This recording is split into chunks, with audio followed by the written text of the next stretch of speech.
बाज़ आ हर आँच हंसती बाज़ आ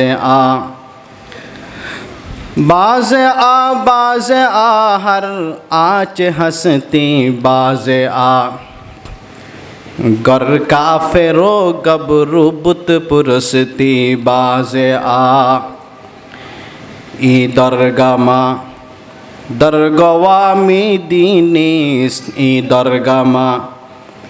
दरगवामी दीनीस सदबार गर तौबा शकस्ती बाज़ आला इलाहा इल्लल्लाह ला इलाहा इल्लल्लाह ला। यादों में तेरी सबको बुला दो, कोई ना मुझको याद रहे। सब खुशियों को आगे लगा दो, खाना ये दिल आबाद रहे। अब तो रहे बस तादों में आखिर वर्द जुबा आई मेरे इलाह ला इलाहा इल्लल्लाह ला इलाहा इल्लल्लाह मुहम्मदुर रसूलुल्लाह। अल्लाह पाक रब्बुल आलमीनेर लक्ष कोटी शुक्रिया। आज कालाबाद शाहबाड़ा নুরানী তালিমুল কুরআন মাদ্রাসার বার্ষিক ইসলামী সম্মেলনে আল্লাহ পাক রব্বুল আলামিন আমাদের হায়াতের মধ্যে বরকত দিয়ে সুস্থ রেখে ফিতনার যুগে সমস্ত ঝামেলা থেকে মুক্ত করে আল্লাহ পাক রব্বুল আলামিনের কুরআনের বাগানে আসার জন্য সুযোগ করে দিয়েছেন। এই জন্য আমরা আল্লাহ পাক রব্বুল আলামিনের শাহী দরবারে অন্তর থেকে শুকরিয়া আদায় করি আলহামদুলিল্লাহ। সম্মানিত হাজিরিন, আমি কুরআন কারীমের সূরাতুশ শূরার ৪৯ এবং ৫০ নম্বর আয়াত তিলাওয়াত করেছি এবং রাসূল করিম সাল্লাল্লাহু আলাইহি ওয়াসাল্লামের লক্ষ লক্ষ হাদিস শরীফ থেকে একটি হাদিস শরীফ পাঠ করেছি। আল্লাহ পাক রব্বুল আলামিন যদি তৌফিক দেয় এই কোরআনের আয়াত এবং হাদিসকে সামনে রেখে কিছু কথা বলবো, আল্লাহ সুবহানাহু ওয়া তাআলা সর্বপ্রথম আমাকে এরপরে আপনাদেরকে আমল করার তৌফিক দান করুক। আমরা আমলের নিয়তে শুনব। আমাকে বিষয় দেওয়া হয়েছে একজন শিশুকে কিভাবে আদর্শ সন্তান হিসাবে গড়ে তোলা যায়, একজন বাচ্চাকে কিভাবে সুসন্তান হিসেবে সমাজে প্রতিষ্ঠিত করা যাবে, এটার বিষয়ে ইসলাম কি বলে, রাসূল কি বলেছে, এগুলো বলার জন্য বলা হয়েছে। আমরা সর্বপ্রথম আমরা এই পৃথিবীতে কী জন্য এসেছি এটা জেনে নিই। অল্প হায়াত নিয়ে আমরা এই দুনিয়ার মধ্যে এসেছি। আপনারা সকলেই জানেন এই দুনিয়া হলো আখিরাতের খেতি। আল্লাহ রাসূল সাল্লাল্লাহু আলাইহি ওয়াসাল্লাম বলেছেন, আদ দুনিয়া মাজরাতুল আখিরা, দুনিয়া হলো আখিরাতের খেতি। এখানে বীজ বপন করলে, গাছ রোপণ করলে এই গাছ থেকে ফল যেগুলো ধরবে এইগুলো আমরা ভোগ করব আখিরাতে। এই জন্য এই দুনিয়া, এই পৃথিবী, এখানে আমাদের শ্বাস করতে হবে। কিসের শ্বাস? আমলের শ্বাস। এই পৃথিবী পুরোটাই আমাদের জন্য নিয়ামত। এর মধ্যে সবচেয়ে বড় নিয়ামত হলো সন্তান। সন্তান কেমন নিয়ামত এটা বোঝার জন্য যেই সমস্ত মানুষ বিয়ে করার পরে সন্তান হচ্ছে না এরা ভালো জানবে। আমাদের দেশে একটা কথা আছে, দাঁত তাইতে দাঁতর মজা ন বুঝে। দাঁত পড়ে গেলে হাড্ডি খাওয়ার মজা, নলা খাওয়ার মজা, নলি খাওয়ার মজা তখন বুঝা আসে।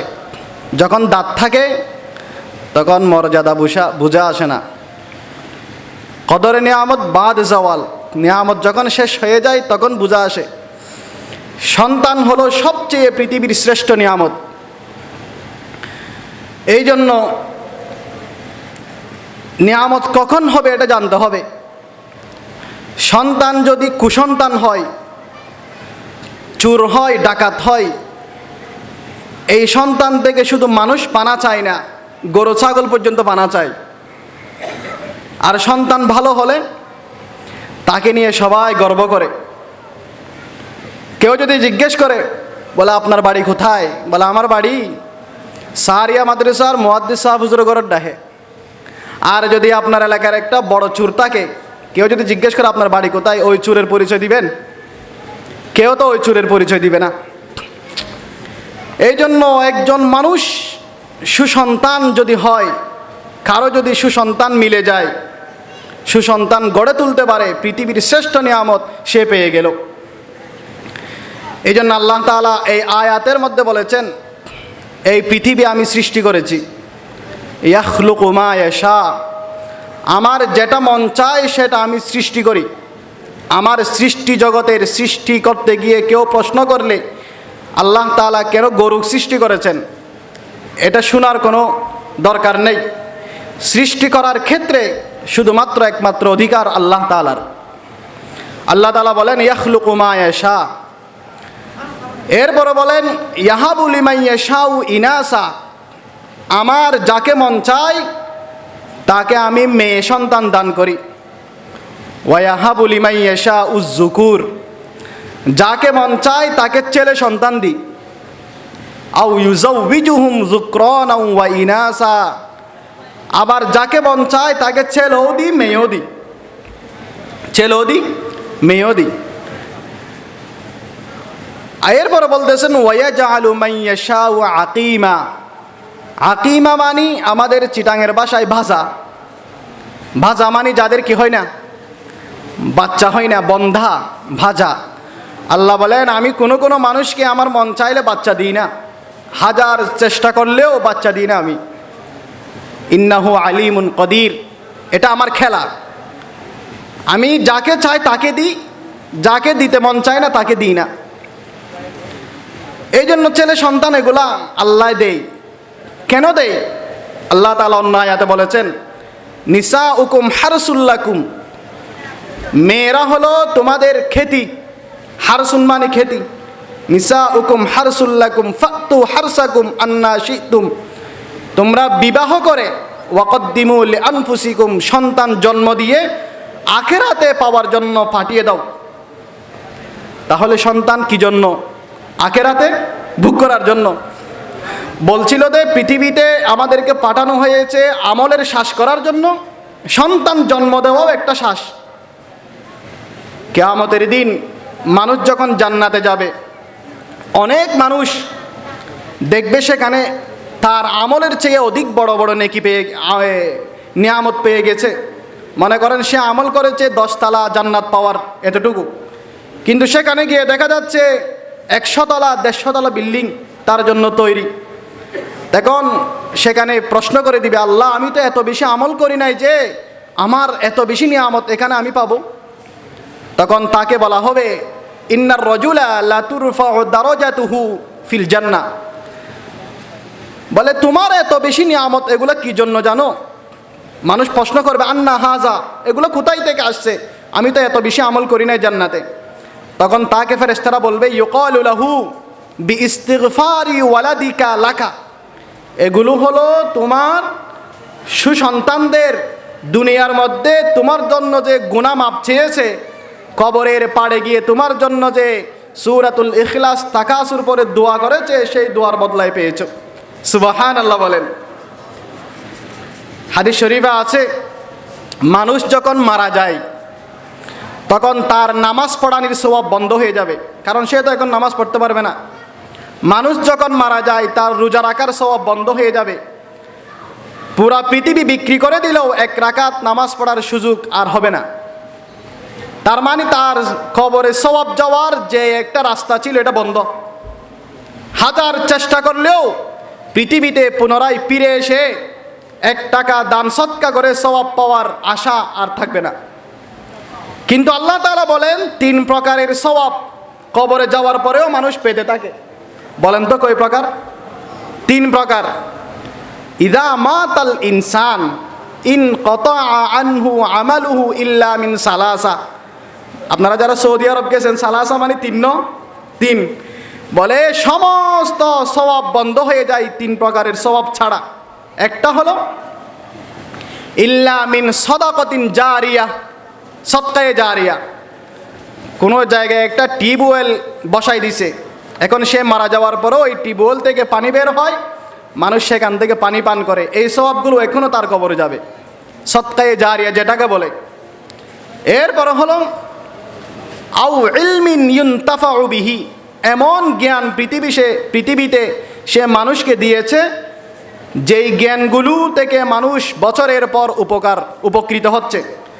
যেমন সে মাদ্রাসায় পড়াতো, সেখান থেকে কিছু ছাত্র বের হয়েছে, তারা আরেক মাদ্রাসায় পড়িয়ে আরও কিছু ছাত্র বের হয়েছে, এভাবে তার ইলমের ধারা জারি আছে, এই সওয়াবগুলো তার কবরে যেতে থাকবে। 3 নাম্বার হলো আউ ওয়ালাদিন সালিহিন ইয়াদউ লাহু, নেককার সন্তানের দোয়া। যখন সে পৃথিবীতে বাবার জন্য, মৃত বাবার জন্য দোয়া করে, সেই সওয়াবগুলো তার বাবার কবরে যায়। বলেন সুবহানাল্লাহ। এই জন্য যাদের সন্তান নাই, তা সে মারা যাওয়ার পরে কবরের পারে যেই মানুষগুলো যাবে আর দ্বিতীয়বার কোনোদিন যাবে না। হ্যাঁ, যদি সন্তান থাকে প্রতিদিন ফজরের নামাজের পড়ে যাবে, যদিও সুযোগ না হয় ঈদের নামাজের পরেও তো যাবে। আর যদি সন্তান না হয়, নিজের আপন ভাই প্রতিদিন আপনার কবরে যাবে না, বাবাও যাবে না, সন্তান যাবে। এই জন্য সন্তান এটা অনেক বড় নিয়ামত। এই সন্তানকে যদি ভালো মানুষ বানাতে পারে তাহলে আপনি তো কামিয়াব, এই পৃথিবীতে আসা আপনার জন্য সফল। অল্প হায়াত নিয়ে আমরা এসেছি। রাসূল বলেছেন আমারু উম্মতি মা বাইনা সিত্তিনা ইলা সাবিঈন, আমার উম্মত সর্বোচ্চ হায়াত পাবে 60 থেকে 70। ওয়া আকাল্লুহুম মান ইয়াজুজু যালিক, 71 বছর 72 বছর বয়স পাবে, এরকম উম্মত অনেক কম। আপনারা আপনাদের এলাকায় জরিপ চালালে দেখবেন 71-72 পার হয়েছে এরকম মানুষ খুবই কম, অল্প। অধিকাংশ মানুষ 60 থেকে 70 মারা যায়। আল্লাহ রাসূল 63 বছর বয়সে মারা গিয়েছেন, হযরত আবু বকরও মারা গিয়েছেন 63 বছরে, হযরত ফারুক আযমও মারা গিয়েছে 63 বছরে। দেখেন, এই জন্য সন্তানগুলোকে মানুষ বানাতে হবে। মানুষ গরুর পেট থেকে বাচ্চা বের হলে গরু বলে, ছাগলের পেট থেকে ছাগল বের হলে ছাগল বলে, কিন্তু মানুষের পেট থেকে বের হলে মানুষ বলে না। মানুষ, এই জন্য তো ছাগলকে বলা হয় না এই ছাগল তুই ছাগলের মতো ছাগল হ, কেউ বলে? এই গরু তুই গরুর মতো গরু হ, কেউ বলে না। কিন্তু মানুষকে বলে মানুষ তুই মানুষের মতো মানুষ হ। আদামিয়াত লাহাম শাহাম পুস্তনিস, আদামিয়াত জুজরে জায়ে দুস্তনিস, আদামিয়াত জুজরে জায়ে দুস্তনিস। মানুষ যদি শক্তির বলে যদি মানুষকে মানুষ বলা হতো তাহলে সবচেয়ে শক্তিশালী তো হাতি আমাদের চেয়ে শক্তিশালী না? তা হাতিকে তো মানুষ বলানো দরকার ছিল, বলা হচ্ছে না কেন? না, শক্তির কারণে মানুষকে মানুষ বলা হয় না। এই জন্য কবি বলতেছে আদামিয়াত লাহাম শাহাম পুস্তনিস, আদামিয়াত জুজরে জায়ে দুস্তনিস। মানুষ পৃথিবীতে এসে তালিম তরবিয়তের মাধ্যমে মানুষের মতো হতে হয়। এই জন্য মানুষকে মানুষ বানানোর জন্য অনেক আগে থেকে পরিকল্পনা করতে হবে। আমরা সবাই ছেলেকে আদর্শবান ছেলে বানাতে চাই কখন? বিয়ের পরে।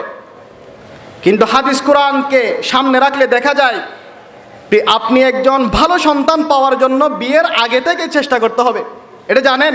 বিয়ের আগে থেকে।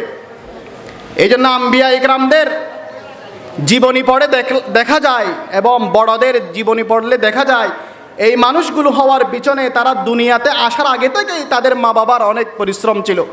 শুধু তেমন না, সমাজে একজন ভালো সন্তান পাওয়ার জন্য যখন মানুষ বউ দেখে তখন থেকে তাকে চিন্তা করতে হবে। আমাদের দেশে চিটাঙে ভাষায় একটা কথা আছে, আপনাদের এদিকে বলে কিনা জানি না, বলে বাপ বালাইয়ে ফুটবালা মা বালাইয়ে জি। আমাদের আমাদের এলাকায় জি, মেয়েকে জি বলে, জেরফা বলে জি, বলে বাপ বালাইয়ে ফুটবালা মা বালাইয়ে জি, গাই বালাইয়ে দুধবালা দুধ বালাইয়ে ঘি, গাই বালাইয়ে দুধবালা দুধ বালাইয়ে ঘি। কি বলতেছে? বাপ ভালো হলে, পিতা ভালো হলে ছেলে ভালো হয়, মা ভালো হলে মেয়ে ভালো হয়, গাভী ভালো হলে দুধ ভালো হয়, দুধ ভালো হলে ঘি ভালো হয়। এই জন্য আপনি যদি ভালো ঘি চান আগে ভালো দুধ কিনতে হবে।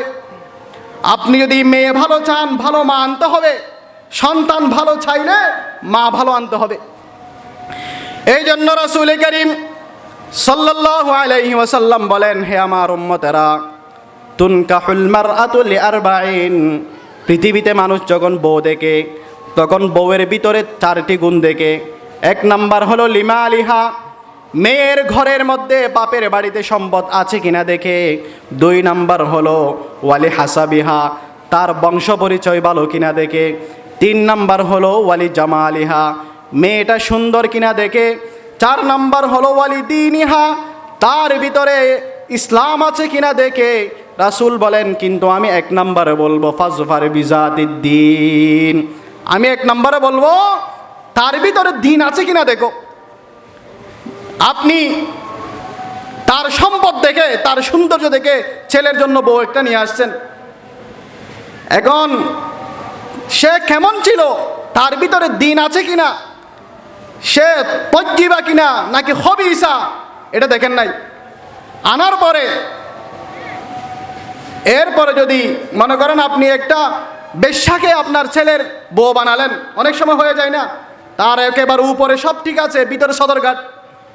আনার পরে তার থেকে যে বাচ্চাটা হয়েছে ওই বাচ্চাকে নিয়ে যদি মাদ্রাসায় এনে ভর্তি করে দেন, এখন হুজুরকে বলেন, হুজুর একটু দেখে শুনে পড়াইয়েন, আমার ছেলেকে আমি নিয়ত করেছি হাফেজ বানাবো, আলেম বানাবো।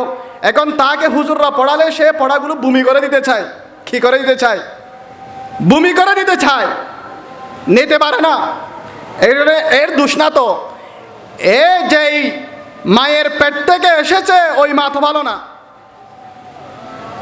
এই জন্য ছেলে ভালো পাওয়ার জন্য একটা ভালো মা আনতে হবে। বলছি না দুধ ভালো হওয়ার জন্য গাভী ভালো কিনতে হবে।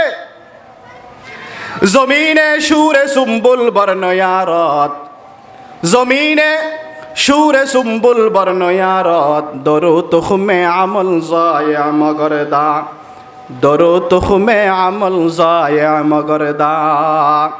আল্লামা শেখ সাদি রহমতুল্লাহি আলাইহি বলতেছেন, বলে আমাদের কক্সবাজারের ওইদিকে বেশি, আপনারা তো ওইদিকে কম নাই মনে হয়। অর্থাৎ সাগরের পানিগুলো লবণাক্ত। লবণ চাষ হয় কোথায়? সাগরের পাড়ের উপকূলীয় এলাকায়। বলে যেই সমস্ত জমিনের মধ্যে সাগরের পানি ঢুকে, লবণাক্ত পানি, ওই জমিনগুলো থেকে কি ভালো ফসল পাওয়া যায়? ওখানে শুধু লবণ চাষ হয়।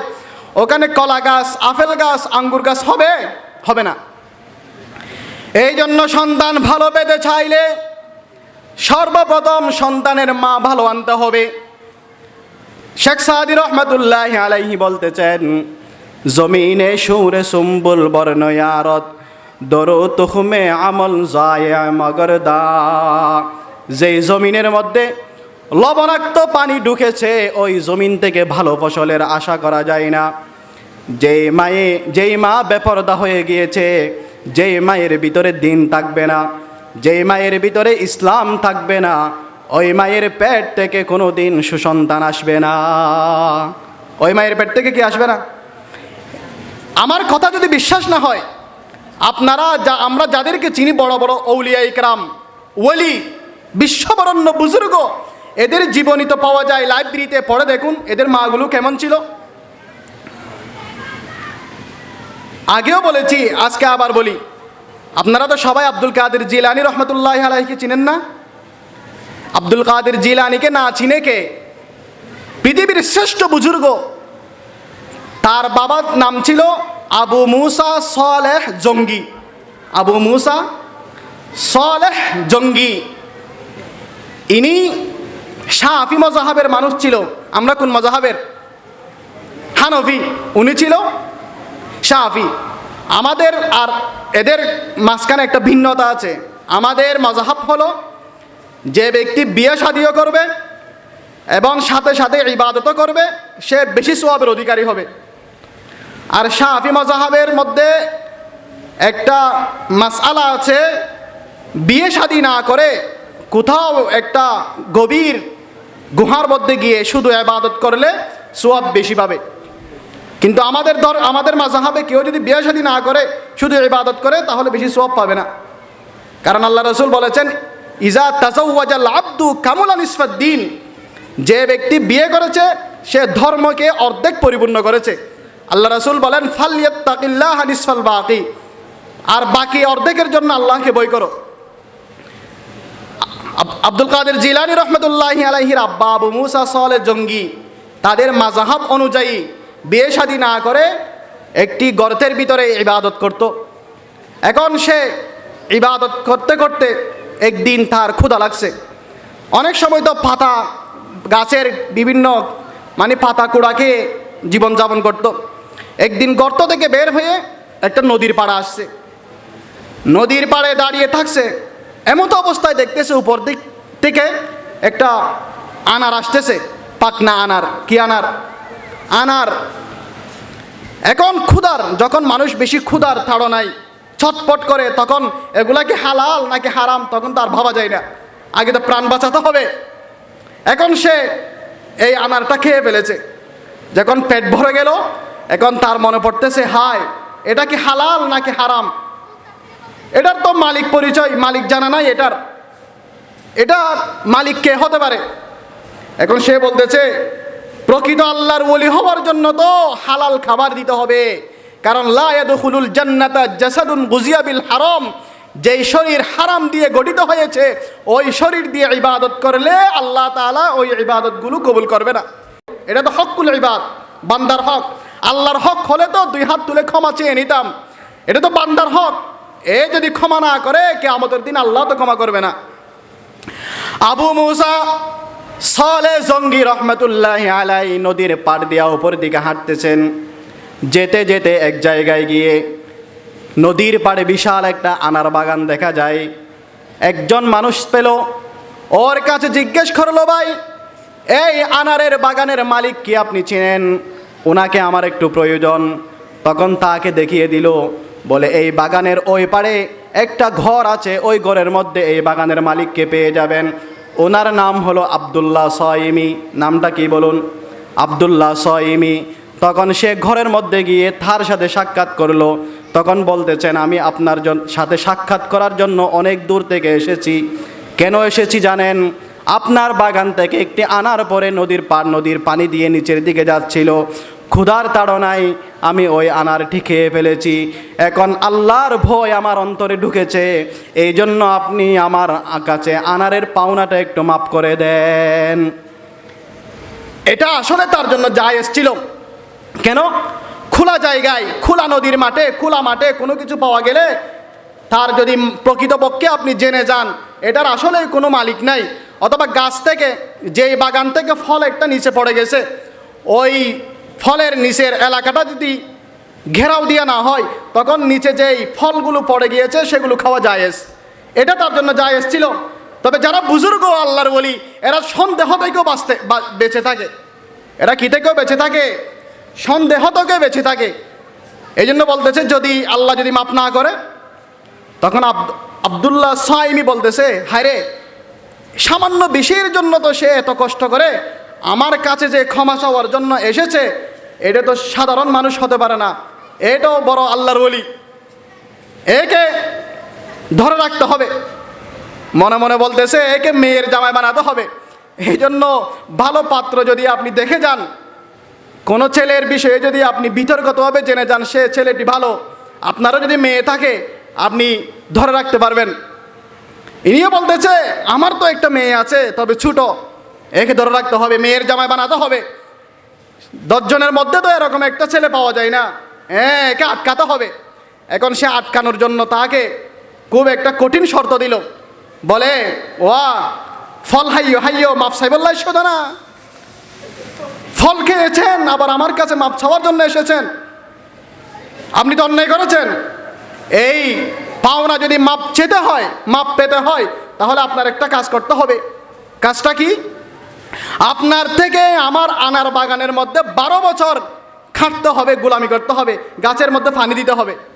কয় বছর? 12 বছর। দেখেন কত বড় বুজুর্গ। আবু মুসা সালেহ জঙ্গি বলতেছে, ভাই 12 বছর না, যদি এই আনারের পাওনা মাপ করার জন্য পুরো হায়াতও যদি আমার গোলামি করতে হয়, আমি করতে রাজি আছি।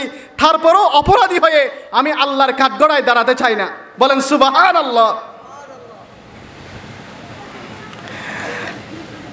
এরপরে সে 12 বছর পর্যন্ত গোলামি করেছে। ওদিকে তার একটা ছোট্ট মেয়ে ছিল, সেই মেয়েটি আস্তে আস্তে বড় হচ্ছে। যখন 12 বছর পূর্ণ হয়ে গেল, তখন সে তার কাছে গেল, বলে, ওগো আল্লাহর ওলি আব্দুল্লাহ সায়েমি, 12 বছর পর্যন্ত আমি আপনার বাগানের মধ্যে পানি দিয়েছি, এখন কি আপনি আমার আনারের পাওনাটা কি মাফ করে দিবেন নাকি? তখন বলতেছে, না না, আরেকটা কাজ করতে হবে। আরেকটা কি করতে হবে? কাজ করতে হবে। সেই কাজটা কি? তুমি যদি মাপ পেতে চাও, তাহলে আমার একটা মেয়ে আছে, ওই মেয়েকে তোমাকে বিবাহ করতে হবে। তখন বলে, ওই মেয়ে সম্পর্কে কি আমি কি একটু জানতে পারবো নাকি? বিয়ে করার আগে মেয়ে একটু দেখে নেওয়া জায়েজ। বলে, ওই মেয়েকে একটু দেখাবেন না আমাকে? বলে, ওই মেয়ের কতগুলো গুণ আছে, ওই গুণগুলো তোমাকে আগে মেনে নিতে হবে। আব্দুল্লাহ সায়েমি ওই মহিলাটির ভিতরে কতগুলো গুণ ছিল, ওই গুণগুলোকে দোষ দিয়ে বর্ণনা করেছেন। 1 নাম্বার হলো আমার মেয়ে একেবারে কালো, 2 নাম্বার হলো আমার মেয়ে অন্ধ, 3 নাম্বার হলো আমার মেয়ের পা ল্যাংড়া, অর্থাৎ হাঁটতে পারে না ভালো করে, 4 নাম্বার হলো আমার মেয়ে কানে শুনে না। আমার মেয়ে কানে শুনে না। 1 নাম্বার কি বলেছে? কালো, 2 নাম্বার ল্যাংড়া, 3 নাম্বার কানে শুনে না, 5 নাম্বার কথা বলতে পারে না, 4 নাম্বার কথা বলতে পারে না। তখন সে মনে মনে বলতেছে, এরকম মেয়ে কি পৃথিবীতে কেউ বিয়ে করবে? আসলে এগুলো উল্টা। তখন বলতেছে, ঠিক আছে, যদিও আনারের পাওনা মাপ হওয়ার আমার কাছে বেশি গুরুত্বপূর্ণ, মেয়ে এরকম হলে দরকার নাই, আল্লাহর কাঠগড়ায় যে দাঁড়াবো না, এটাই আমার বড় পাওনা। এটা হলো বুজুর্গদের কি চাহিদা, আল্লাহকে ভয়। দেখছেন আল্লাহর ভয়। তখন আব্দুল্লাহ সায়েমি তার মেয়ের সাথে বিবাহ পড়িয়ে দিলেন। এই জন্য বাবা মেয়ের আদ্য পড়িয়ে দেওয়া হলো সুন্নাত, জায়েজ সুন্নাত। আব্দুল্লাহ সায়েমি তার মেয়ে এবং আবু মুসা সালেহ জঙ্গির সাথে বিবাহ পড়িয়ে দিলেন। এরপরে বলতেছে, তোমার কাঙ্ক্ষিত বউ ওই রুমের মধ্যে আছে, তুমি সেই রুমে প্রবেশ করে দেখো। যখন সে রুমের ভিতরে প্রবেশ করলো, ওই মেয়েটি তাকে সুন্দরভাবে আসসালামু আলাইকুম ওয়া রাহমাতুল্লাহ বলে বরণ করে নিয়েছে। তখন সে সেখান থেকে চলে আসলো, বলতেছে, আমার শ্বশুর আব্বু আব্দুল্লাহ সায়েমি যে মেয়ের কথা বলেছিল, মনে হয় এই মেয়েটি উনি নয়, কারণ আমার শ্বশুর আব্বু আব্দুল্লাহ সায়েমি বলেছিল, যে মেয়ে আমার জন্য বিবাহ দিয়েছেন উনি কথা বলতে পারে না। দেখলাম যে উনি সুন্দরভাবে কথা বলতে পারে, আবার দেখলাম সে তো ভালো করে হাঁটতেও পারে, আবার দেখলাম সে তো কানেও শুনে, আবার দেখলাম সে তো একেবারে বিশ্বসুন্দরী মহিলা। তখন তার কাছে প্রশ্ন করছেন, আপনি উল্টা কেন বলেছেন? আপনি কি কেন বলেছেন? উল্টা কেন বলেছেন? আপনি বলেছেন আপনার মেয়ে কালো, আমি দেখলাম সে তো ছাদের দিয়ে সুন্দর। তখন আব্দুল্লাহ সায়েমি বলে, ও আবু মুসা সালেহ জঙ্গি, ভালো করে শোনো, আমার মেয়ে যে আমি কালো বলেছি এই জন্য, কারণ আমার মেয়ে কোনোদিন সূর্যের আলো পর্যন্ত দেখে নাই। আমার মেয়ে সূর্যের আলো পর্যন্ত দেখে নাই। আর আমার মেয়েকে আমি কানে শুনতে পাই না কেন বলেছি জানো? আমার মেয়ে কোনোদিন বেপরদা পুরুষের কোনোদিন আওয়াজ শুনে নাই। এই কথাকে আমি উল্টা করে বলেছি, আমার মেয়ে কানে শুনতে পাই না। আমার মেয়ে ল্যাংড়া বলেছি, পায়ে দিয়ে হাঁটতে পারে না, এজন্য বলেছি। আমার মেয়ে ঘর থেকে কোনো দিন উঠানের মধ্যে বের হই নাই। আমার মেয়েকে আমি অন্ধ বলেছি, এই জন্য আমার মেয়ে দুই চক্ষু দিয়া কোনো দিন পরপুরুষকে দেখে নাই। আল্লাহু আকবার বলেন। কলব মে সোচ নেহি, रूह में एहसास नहीं, कुछ भी पैगाम मोहम्मद का तुम्हें पास नहीं। এই লম্বা ঘটনা কি জন্য বলেছি জানেন? এই আবু মুসা সালেহ জঙ্গি ছিল আব্দুল কাদের জিলানীর আব্বা। আব্দুল্লাহ সাহেব ছিল আব্দুল কাদের জিলানীর নানা। এই আব্দুল কাদের জিলানীর মতো খরজন্ম পুরুষ পৃথিবীতে আনার জন্য কেমন মায়ের প্রয়োজন হয়েছে আপনারা বলুন। এই জন্য সুসন্তান পেতে হলে সুশীল মা ঘরে ঢুকাতে হবে, ভালো মা, নেককার মা, সালেহা মা ঘরে ঢুকাতে হবে। এই জন্য যে একজন ভালো মেয়ে, নেককার মেয়ে বউ হিসাবে পেয়ে গেল, সে পৃথিবীর সর্বশ্রেষ্ঠ নিয়ামত পেয়ে গেল। আল্লাহ রাসূল বলেন, আদ-দুনিয়া কুল্লুহা মাতা ওয়া খায়রু মাতা'আদ দুনিয়া আল মারআতুস সালিহা। পৃথিবী পুরাটাই হলো তোমাদের জন্য উপকারী। সূর্য তোমাদের জন্য উপকারী, সাগর তোমাদের জন্য উপকারী, গাছপালা, নদী নালা সব কিছু তোমাদের জন্য উপকারী। সব কিছু থেকে তোমরা উপকৃত হতে পারো। তবে সবচেয়ে বড় নিয়ামত হলো নেককার মহিলা। যেই ঘরের মধ্যে নেককার মহিলা আসবে, সেই ঘর জান্নাতি ঘর হয়ে যাবে। আল্লাহু আকবার বলেন। এই জন্য ভালো সন্তান পেতে হলে ঘরের মধ্যে আগে কি করতে হবে? ভালো মা আনতে হবে, একজন নেককার মহিলা আনতে হবে।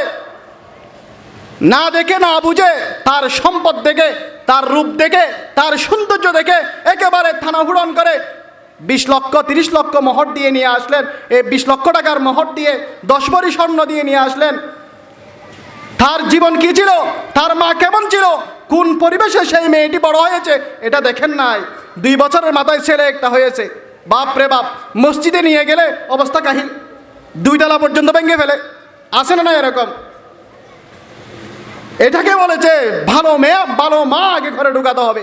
তাহলে আদর্শ সন্তান পেতে হলে আগে ভালো মা আনতে হবে। এই জন্য পৃথিবীর ইতিহাসে যত বড় বড় আল্লাহর ওলি আমরা দেখেছি, সমস্ত আল্লাহর ওলিদের মা ছিল সবচেয়ে বড় মহিয়সী মা, নেককার মা। অনেক বড় বড় আল্লাহর ওলিদের আব্বু বাবারা ছোটকালে মারা গিয়েছেন। হযরতে ইমাম মুহাম্মদ ইবনে ইদ্রিস আশ-শাফিঈ রহমাতুল্লাহি আলাইহি, তার জন্ম হয়েছিল ফিলিস্তিনের গাজার মধ্যে। অল্প বয়সে তার বাবা মারা গিয়েছিল। তাকে মানুষ গড়ানোর জন্য সে বলতেছে, হযরতে ইমাম শাফির বংশধর ছিল কুরাইশ বংশ। তখন সে বলতেছে, গাজার এই পরিবেশের মধ্যে আমার সন্তানকে আমি ভালো মানুষ বানাতে পারবো না। এই জন্য তার সন্তানকে নিয়ে গাজা থেকে সফর করে তিনি চলে গিয়েছেন মক্কার মধ্যে। এই জন্য সারা পৃথিবীর বিশ্ববিখ্যাত বলি ইমাম শাফি রহমতুল্লাহ আলাই। তারপরে সন্তান যখন হবে, শরীয়তের যেই সমস্ত দিক নির্দেশনাগুলো সেগুলো মানতে হবে। একটি সুন্দর নাম রাখতে হবে। আল্লাহ রাসূল বলেন, ইন্নাকুম তুদাউনা ইয়াউমাল কিয়ামাতি বিআসমাইকুম। কিয়ামতের দিন সন্তানদের নাম ধরে ধরে, ওয়া আসমাই আবাইকুম, এবং বাবার নাম ধরে ধরে কিয়ামতের দিন ডাক দিবে। ডাক দিবে কি বলবে? ইয়া ফুলান ইবনে ফুলান। তখন সেই দিন যদি বাবার নাম লিটন, ছেলের নাম যদি ছুটন হয়, পৃথিবীর সমস্ত মানুষের সামনে বেইজ্জতি হতে হবে না? এরপরে 7ম দিনে আকিকা দিতে হবে। তারপরে সন্তানের জন্য ভালো একটা পরিবেশ, ভালো একটা মাদ্রাসার, ভালো একটা শিক্ষার ব্যবস্থা করতে হবে, দ্বীনি শিক্ষার ব্যবস্থা করতে হবে। এই জন্য যদি ইহুদিবাদী শিক্ষা এবং খ্রিস্টীয়বাদী শিক্ষার ব্যবস্থা করলে সেই সন্তান তো নাস্তিক হওয়ার জন্যই যথেষ্ট। এই জন্য যেই শিক্ষা ব্যবস্থা সন্তানগুলোকে একেবারে ধর্মহারা করে দেয়, ওই শিক্ষা দিলেই আপনি কি সুসন্তান পাবেন? जिसे इल्म की तासीर से जन होती है ना जन, कहते हैं उसे इल्म को अरबाब नज़र मौत, कहते हैं उसे इल्म को अरबाब नज़र मौत।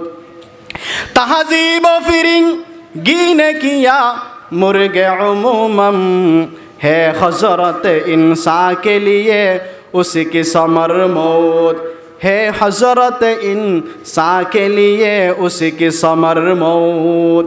শিশুকালে বাচ্চাগুলো হলো কিসের মতো জানেন? আত-তালিমু ফিস-সিগর কান-নাকশি ফিল হাজার।